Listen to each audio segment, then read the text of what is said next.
In questo sto, così paradisiaca, nell'involucro di cellophane, spremo meningi e rido, mi diverte il contesto. Sento aria nei polmoni e vedo assuefazione in me. Ho risolto. La questione era preponderante.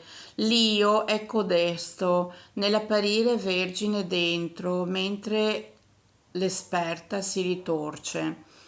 Condivido il pensiero con chi che sia, mi invidia la perdita, io reagisco. Mi individua la perdita, io reagisco. Io so cosa devo, leva su me stessa, i miei limiti. Ove io non arrivo, lui individua me.